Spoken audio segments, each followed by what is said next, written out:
ఈరోజు మనం యూట్యూబ్ ప్రపంచంలో కొంచెం లోతుగా వెళ్దాం. అంటే ఈ రోజుల్లో బోలెడంత సమాచారం ఉంది కదా, మరి ఒక ఛానల్ని విజయవంతంగా నడపాలంటే నిజంగా ఏం పని చేస్తుంది?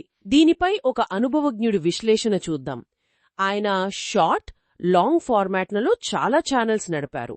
15 లక్షల సబ్స్క్రైబర్లు, 200 కోట్ల వ్యూస్ అంటే మాటలు కాదు. అవును, నిజమే. ఇప్పుడు క్రియేటర్స్ ఎదుర్కొంటున్న పెద్ద సమస్య ఈ సమాచార భారమే. అంటే ఎంత నేర్చుకోవాలి, ఎప్పుడు ఆచరణలో పెట్టాలి, ఈ బ్యాలెన్స్ దొరకడం చాలా కష్టం. ఈ చర్చలో మన లక్ష్యమేంటంటే ఆ గందరగోళాన్ని దాటి ఆచరణలో పెట్టగల వ్యూహాలు, సరైన మైండ్ సెట్ ఏంటో చూడటం. అవును, చాలామంది కొత్తవాళ్లు చేసే పొరపాటేంటంటే సమాచారాన్ని పోగు చేయడమే క్రియేషన్ అనుకుంటారు. ఇదే గోల్ఫ్ ఆడే ఇద్దరి కథలా ఉంది. ఒకరు ఎప్పుడూ నేర్చుకుంటూనే ఉంటారు, కానీ యావరేజ్ ప్లేయర్. ఇంకొకరు కొన్ని ముఖ్యమైన వాటిపైనే దృష్టి పెట్టి నిలకడగా ఆడి గెలుస్తారు. కరెక్ట్. అంటే పరిపూర్ణత కోసం వెతకడం, అది అసలుకే ఎసరు పెడుతుంది. అందుకే అంటారు కదా, లైక్లు వ్యూస్ కాదు, అప్లోడ్స్ లెక్క పెట్టండి అని. చాలా నిజం. అవును, సరిగ్గా చెప్పారు.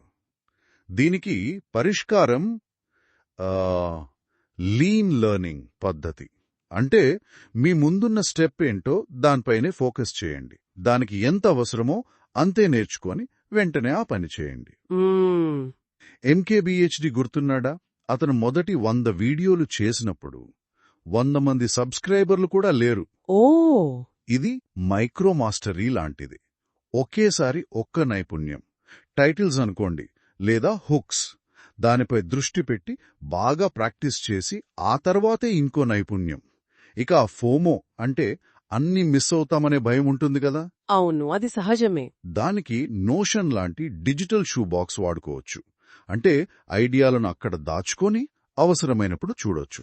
అయితే అలా ఒక్కో నైపుణ్యంపై దృష్టి పెడితే మరి మొత్తం ప్రాసెస్ నెమ్మదిగా అనిపించదా? ముఖ్యంగా ఇంత పోటీ ఉన్నప్పుడు వేగంగా ముందుకు వెళ్ళాలి కదా. మంచి ప్రశ్న. కాని ఇక్కడ వేగమంటే గుడ్డిగా వీడియోలు చేయడం కాదు, సరైన దిశలో పురోగతి సాధించడం. అందుకే ఏ నైపుణ్యాలు కీలకమని తెలుసుకోవడం ముఖ్యం. ఈ విశ్లేషణలో 25 పాయింట్ల స్కేల్పై ప్రాధాన్యతలు ఇచ్చారు. అది చాలా ఆసక్తికరంగా ఉంది. ఓ, నిజంగా? ఏ నైపుణ్యానికి ఎక్కువ పాయింట్లొచ్చాయి? దేనికి ఎక్కువ ప్రాధాన్యత? ఆశ్చర్యంగా అనిపించొచ్చు. అత్యధికంగా 15 పాయింట్లు కథ చెప్పడం, స్టోరీ టెల్లింగ్కి ఇచ్చారు. స్టోరీ టెల్లింగ్కా? 15 పాయింట్ల? టెక్నికల్ స్కిల్స్ కంటే ఎక్కువ? అవును.